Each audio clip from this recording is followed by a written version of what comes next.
Bismillahirrahmanirrahim. Assalamualaikum warahmatullahi wabarakatuh. Apa khabar semua?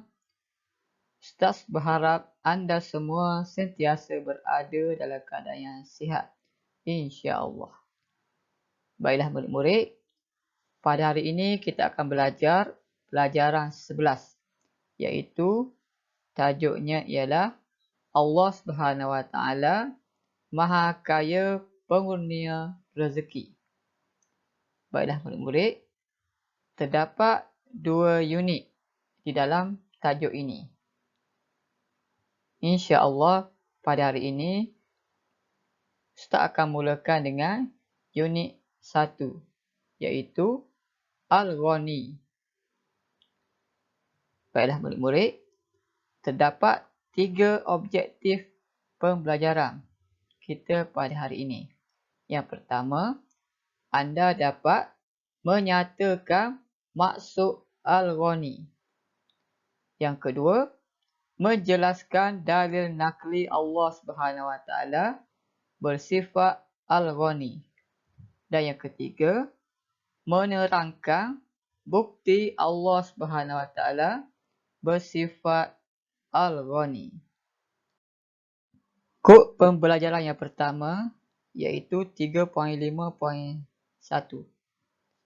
Maksud Al-Ghani. Jadinya murid-murid, apakah yang dimaksudkan dengan Al-Ghani? Pernahkah murid-murid mendengar perkataan Al-Ghani ini? Ustaz percaya ada dalam kalangan anda pernah mendengar kalimah ini.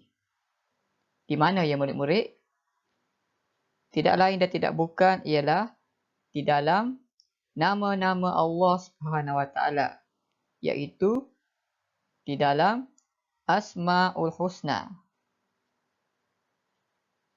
Baik, Al-Ghani dari segi bahasa ialah tidak memerlukan kepada yang lain.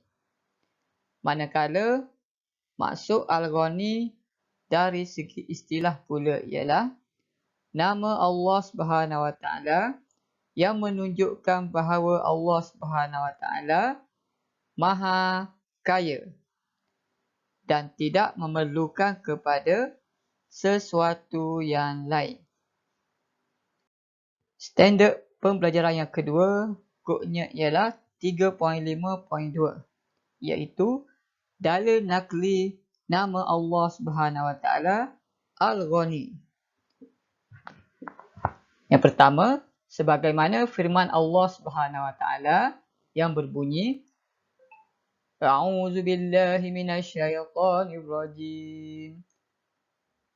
Wallahul ghaniyyu wa antumul fuqara. Surah Muhammad ayat 38. Yang bermaksud, dan Allah jua yang Maha Kaya dan kamulah yang memerlukan kurniaannya. Maksudnya, kita semua sebagai makhluk Allah Subhanahu Wa Taala memerlukan kepada kurniaan ataupun pemberian daripada Allah Subhanahu Wa Taala yang Maha Kaya ini. Yang kedua, sebagaimana firman Allah Subhanahu Wa Taala yang berbunyi, A'udzu billahi minasyaitonir rajim. Wa man yashkur fa innama yashkuru li nafsihi wa man kafara fa innallaha ghaniyyun hamid. Surah Luqman ayat 12 yang bermaksud, dan sesiapa yang bersyukur maka faedahnya itu terpulanglah kepada dirinya. Dan sesiapa yang ingkar dan tidak bersyukur, maka sesungguhnya Allah Maha Kaya lagi Maha Terpuji. Jadinya murid-murid, maksud dalam ayat ini menceritakan kepada kita bahawa Allah Subhanahu Wa Taala itu Maha Kaya. Sebagai manusia, sebagai makhluk Allah Subhanahu Wa Taala, kita hendaklah bersyukur kepada Allah Subhanahu Wa Taala yang telah memberikan pelbagai nikmat yang berlimpah ruah kepada kita. Oleh kerana Allah Subhanahu Wa Taala itu Maha Kaya, maka terdapat banyak nikmat yang dikurniakan oleh Allah Subhanahu Wa Taala kepada kita. Terdapat 3 cara bagaimana kita hendak melahirkan rasa syukur kita kepada Allah Subhanahu Wa Taala. Yang pertama, melalui hati, iaitu kita yakin bahawa segala nikmat yang diberikan oleh Allah Subhanahu Wa Taala itu adalah datangnya daripada Allah Subhanahu Wa Taala. Yang kedua, melalui perkataan ataupun lisan, iaitu dengan cara mengucapkan Alhamdulillah, yang bermaksud segala puji bagi Allah Subhanahu Wa Taala.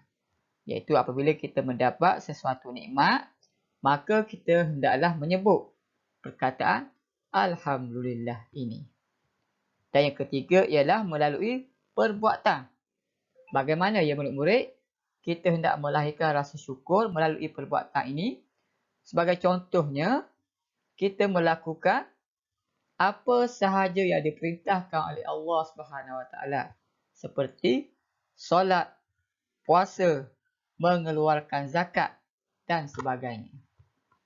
Jadinya ada 3 cara bagaimana kita hendak menunjukkan rasa syukur kita kepada Allah Subhanahu Wa Taala.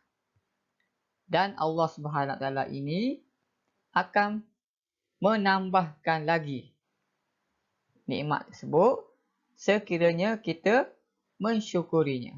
Sebaliknya, sekiranya kita tidak bersyukur terhadap nikmat Allah Subhanahu Wa Taala ini, maka sudah pastilah Allah Subhanahu Wa Taala akan menimpakan azab yang pedih kepada kita.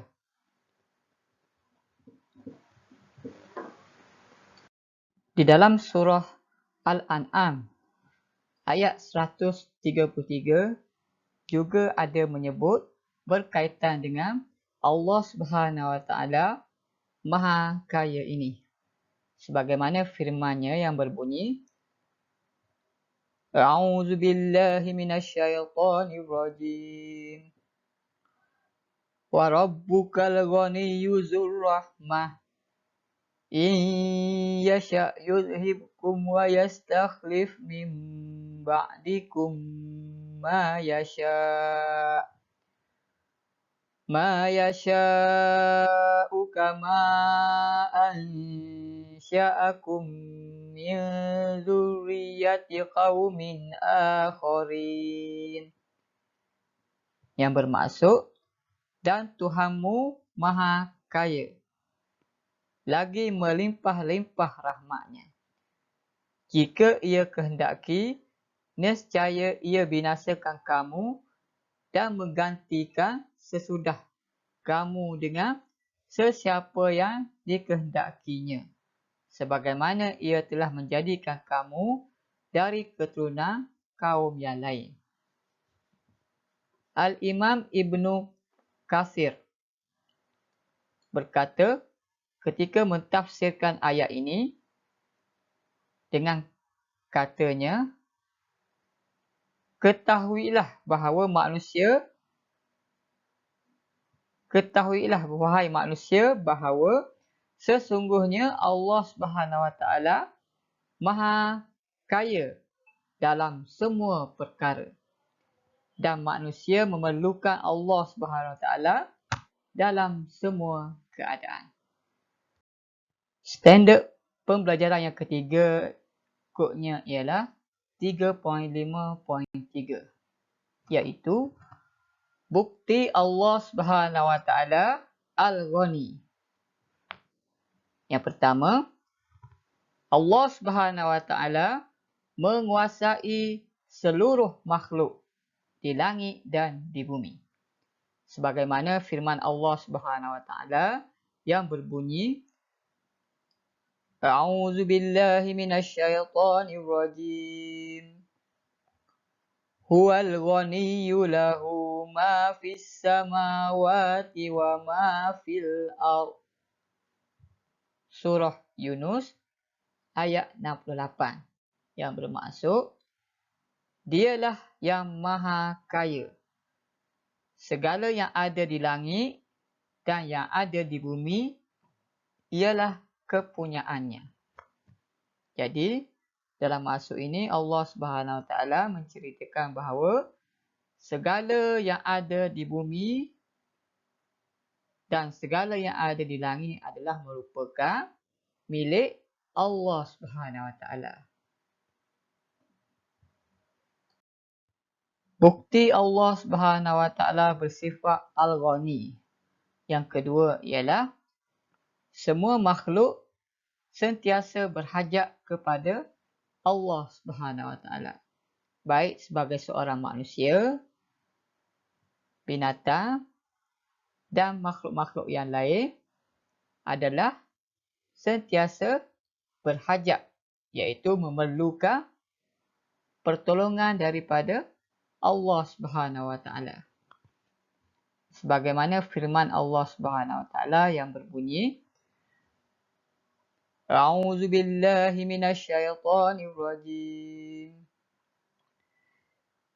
Ya ayyuhan nasu antumul fuqara'u ilallah wallahu huwal ghaniyyul hamid.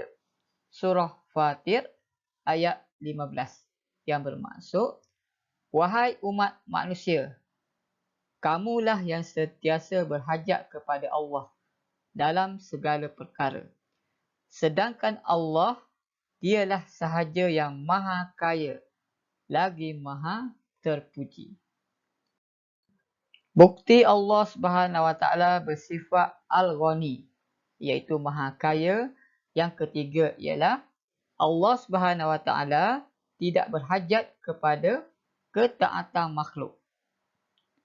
Abu Dzar Al-Ghifari radhiyallahu anhu meriwayatkan dalam hadis qudsi Allah Subhanahu Wa Taala berfirman, Ya ibadi, law anna awwalakum wa akhirakum wa insakum wa jinnakum kanu ala atqa qalbi rajulin wahidin minkum ma zada zalika fi mulki syai'a. Riwayat Muslim. Maksudnya, wahai hamba-Ku, sekiranya orang yang terdahulu dan yang terkemudian dan seluruh golongan jin dan manusia memiliki hati orang yang paling bertakwa dalam kalangan kamu, yang demikian itu tidak akan menambahkan sedikit pun kebesaran kerajaanku. Maksudnya, Allah Subhanahu Wa Taala mengatakan bahawa tidak menjadi satu perubahan kepada kerajaan Allah Subhanahu Wa Taala sekiranya makhluknya itu taat ataupun tidak taat kepada perintahnya. Bukti Allah Subhanahu Wa Taala bersifat Al-Ghani yang keempat ialah Allah Subhanahu Wa Taala mencukupkan keperluan makhluk dengan kurniaannya. Maksudnya Allah Subhanahu Wa Taala sudah cukup memberikan keperluan kepada makhluknya. Sebagaimana firman Allah Subhanahu Wa Taala yang berbunyi, A'udzu billahi minasyaitonir rajim. In yakunu fuqara yughnihimullahu min fadlih wallahu wasi'un alim. Surah An-Nur ayat 32 yang bermaksud, jika mereka miskin, Allah akan memberikan kekayaan kepada mereka daripada limpah kurniaannya. Kerana Allah maha luas rahmatnya, lagi maha mengetahui. Jadinya murid-murid, dalam ayat ini Allah Subhanahu Wa Taala menceritakan bahawa manusia akan menjadi kaya oleh kerana Allah Subhanahu Wa Taala memberikan kepada mereka limpah kurniaannya. Baiklah murid-murid, insya-Allah kita akan sambung unit 2 iaitu Ar-Razzaq. Objektif pembelajaran bagi unit 2 ini ialah anda dapat menyatakan maksud Ar-Razzaq. Yang kedua, menjelaskan dalil nakli Allah bersifat Ar-Razzaq. Dan yang ketiga, menerangkan bukti Allah bersifat Ar-Razzaq.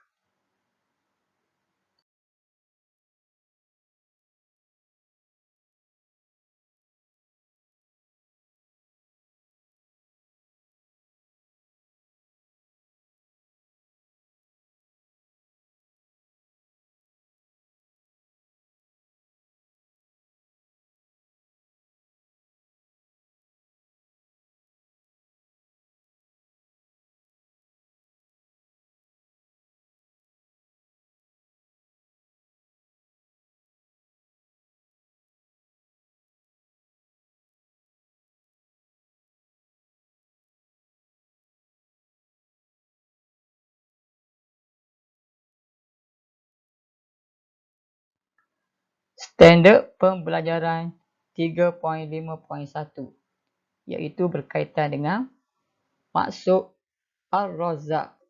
Apakah yang dimaksudkan dengan Ar-Razzaq? Dari segi bahasa, Ar-Razzaq ialah amat banyak memberi rezeki. Manakala dari segi istilah pula ialah nama Allah yang menunjukkan bahawa Allah Subhanahu Wa Taala Maha Pemberi Rezeki. Dia yang menjadikan rezeki dan mengurniakannya kepada seluruh makhluk. Baiklah murid-murid, Allah Subhanahu Wa Taala mendatangkan rezeki kepada kita ataupun makhluk-makhluknya yang lain ialah melalui dua aspek. Iaitu yang pertama, aspek zahir. Maksudnya, rezeki yang kita boleh lihat melalui panca indera. Sebagai contohnya ialah seperti makanan, minuman, pakaian, tempat tinggal dan kenderaan. Manakala aspek yang kedua pula ialah dari segi batin, iaitu rezeki yang didatangkan kepada kita secara dalaman, iaitu kita dapat merasai rezeki tersebut. Sebagai contohnya seperti ilmu, ilham, ketenangan, kesabaran, keselamatan dan keamanan. Standard pembelajaran 3.5.2 iaitu dalil nakli nama Allah Subhanahu Wa Taala Ar-Razzaq. Yang pertama, sebagaimana firman Allah Subhanahu Wa Taala yang berbunyi, A'udzubillahi minasyaitonirrajim. Innallaha huwar razzaqu dzul quwwatil matin. Surah Az-Zariyat ayat 58 yang bermaksud sesungguhnya Allah dialah sahaja yang memberi rezeki, lagi maha kuat kukuh kekuasaannya. Standard pembelajaran 3.5.3 iaitu berkaitan dengan bukti nama Allah Subhanahu Wa Taala Ar-Razzaq. Yang pertama, Allah Subhanahu Wa Taala memberi rezeki kepada seluruh makhluknya, sama ada manusia, jin atau haiwan maupun tumbuh-tumbuhan. Sebagaimana firman Allah Subhanahu Wa Taala yang berbunyi, A'udzu billahi minasyaitonir rajim. Wa ma min dabbatin fil ardi illa 'ala Allahi rizquha. Surah Hud ayat 6 yang bermaksud, dan tiadalah daripada makhluk yang bergerak di bumi melainkan Allah jualah yang menanggung rezekinya. Maksudnya, setiap makhluk ciptaan Allah Subhanahu Wa Taala dibekalkan oleh Allah Subhanahu Wa Taala dengan rezeki-rezeki yang tertentu. Bukti Allah Subhanahu Wa Taala bersifat Ar-Razzaq. Yang kedua ialah Allah Subhanahu Wa Taala berkuasa melapangkan dan menyempitkan rezeki hamba-hambanya.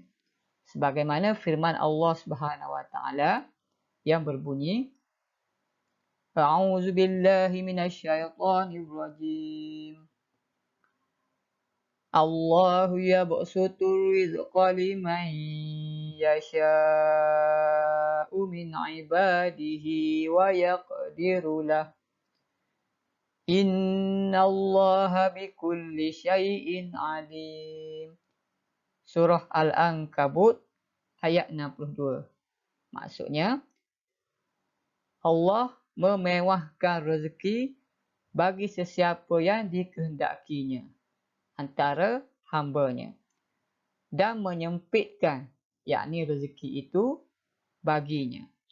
Sesungguhnya Allah Maha mengetahui akan tiap-tiap sesuatu. Maksudnya, Allah Subhanahu Wa Taala itu berkuasa sama ada melampangkan rezeki seseorang maupun menyempitkan rezeki seseorang. Seterusnya, bukti Allah Subhanahu Wa Taala bersifat Ar-Razzaq yang ketiga ialah Allah Subhanahu Wa Taala berjanji menambahkan rezeki kepada hamba yang bersyukur. Sebagaimana firman Allah Subhanahu Wa Taala yang berbunyi, A'udzu billahi minasyaitonir rajim. Wa iz ta'azzana rabbukum la in syakartum la azidannakum wa la in kafartum inna azabi lasyadid. Surah Ibrahim ayat 7 yang bermaksud, dan ingatlah tatkala Tuhanmu memberitahu, sesungguhnya jika kamu bersyukur, nescaya aku tambahkan nikmatku kepadamu. Dan demi sesungguhnya, jika kamu kufur, ingkar, sesungguhnya azabku amatlah keras. Maksudnya Allah Subhanahu Wa Taala berjanji bahawasanya sesiapa sahaja daripada kalangan kita yang bersyukur terhadap rezeki yang dikurniakan oleh Allah Subhanahu Wa Taala kepada kita, nescaya Allah Subhanahu Wa Taala akan menambahkannya. Sebaliknya, ingat murid, sebaliknya sekiranya kita kufur, iaitu tidak bersyukur dengan rezeki yang dikurniakan oleh Allah Subhanahu Wa Taala ini, sudah pastilah Allah Subhanahu Wa Taala akan menimpakan azab yang amat keras kepada kita semua. Jadi, kesimpulannya, kita hendaklah memanfaatkan rezeki yang dikurniakan oleh Allah Subhanahu Wa Taala ke jalan yang baik.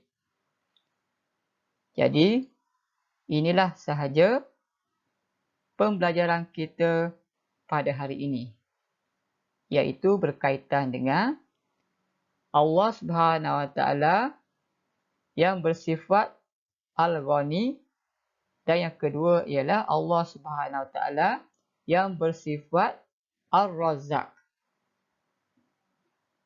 Sekian kelas kita pada hari ini. Insya-Allah kita akan sambung untuk tajuk-tajuk yang lain pada masa akan datang. Sekian. Assalamualaikum warahmatullahi wabarakatuh.